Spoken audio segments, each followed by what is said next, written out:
அப்ப 25 வருஷமா ஃபாஸ்ட் ட்ராக்கோட கஸ்டமரா இருக்கேன்னு நானும் பெருமையா சொல்லிக்கலாம். Download Fast Track taxi.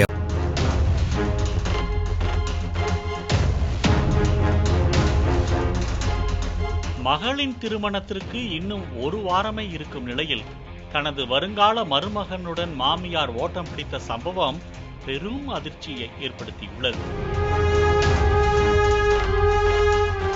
Uttar Pradesh மாநிலம் அலிகார் மாவட்டம் மட்ரக் பகுதியை சேர்ந்த இளம் பெண்ணுக்கு அவரது தாய் சில காலங்களாக மாப்பிள்ளை தேடி வந்துள்ளார். அதைத் தொடர்ந்து அதே மாவட்டத்தை சேர்ந்த இளைஞரை தனது மகளுக்கு திருமணம் செய்து வைக்க பெண்ணின் தாயார் முடிவு செய்திருக்கிறார். பின்னர் இரு வீட்டாரும் கலந்து பேசி ஏப்ரல் 16ஆம் தேதி மணமக்களுக்கு திருமணம் செய்ய நிச்சயமும் செய்துள்ளனர். அதனைத் தொடர்ந்து திருமணத்திற்கு அழைப்பிதழ்கள் அச்சடிக்கப்பட்டு உறவினர்கள் நண்பர்களுக்கு கொடுத்து வந்துள்ளனர். இதற்கிடையில் திருமண வேலைக்காக மாப்பிள்ளை பெண் வீட்டிற்கு அடிக்கடி வந்து சென்றுள்ளார். இதனால் மணமகனும் மாமியாரும் நெருக்கமாகியுள்ளனர். தொடர்ந்து பிறகு தன்னுடைய வருங்கால மாமியாருக்கு புதிய செல்போன் ஒன்றையும் வாங்கி தந்துள்ளார்.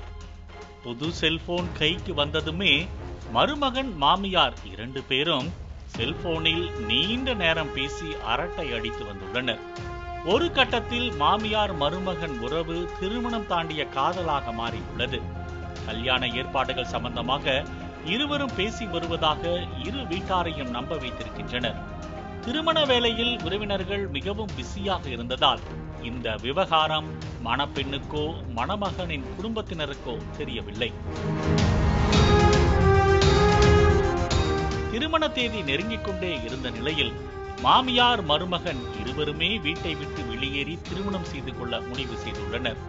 அதன்படியே திருமணத்திற்கு இன்னும் ஒரு வாரமே உள்ள நிலையில் மகளுக்காக கல்யாணத்துக்கு வாங்கி வைத்திருந்த நகைகள் பணத்தையும் எடுத்துக்கொண்டு மருமகனுடன் பெண்ணின் தாய் சென்று விட்டதாக கூறப்படுகிறது.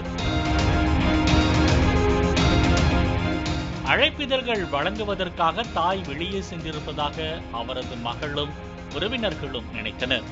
பிறகு இரவு நீண்ட நேரமாகியும் வீடு திரும்பாததால் சந்தேகமடைந்த உறவினர்கள் வீட்டிற்குள் சென்று பீரோவை திறந்து பார்த்துள்ளனர். அப்போது அதிலிருந்த நகை பணம் காணாமல் போயிருந்தது அதிர்ச்சியை ஏற்படுத்தியது. அதைத் தொடர்ந்து மணமகனின் வீட்டிற்கு சென்று பார்க்கலாம் என சென்ற மணப்பெண்ணின் உறவினர்களுக்கு மற்றொரு பேரதிர்ச்சி காத்துக் கொண்டிருந்தது. மணமகன் வீட்டில் அவரை தேடிக் கொண்டிருந்தனர். இதற்கிடையே தங்களை யாரும் தொடர்பு கொள்ள கூடாது என இருவரும் தங்களின் செல்போன்களை சுவிட்ச் ஆஃப் செய்திருக்கின்றனர். அப்போதுதான் இருவருக்கும் இடையே இருந்த உறவு குறித்து அனைவருக்கும் தெரிய வந்திருக்கிறது. இதனால் 2 தரப்பிலும் காவல் நிலையத்தில் புகார் செய்யப்பட்டது. அதைத் தொடர்ந்து போலீசார் வழக்கு பதிவு செய்து காணாமல் போனவர்களின் செல்போன் சிக்னல்களை வைத்து அவர்களை தேடும் பணியில் ஈடுபட்டு வருகிறார்கள். இன்னும் ஒரு வாரத்தில் மகளுக்கு கல்யாணம் உள்ள நிலையில் வருங்கால மருமகனுடன் மாமியார் ஓடிப்போனது பெரும் பரபரப்பை ஏற்படுத்தி இருக்கிறது. அப்ப 25 வருஷமா ஃபாஸ்ட் ட்ராக்கோட கஸ்டமரா இருக்கேன்னு நானும் பெருமையா சொல்லிக்கலாம். Download Fast Track taxi.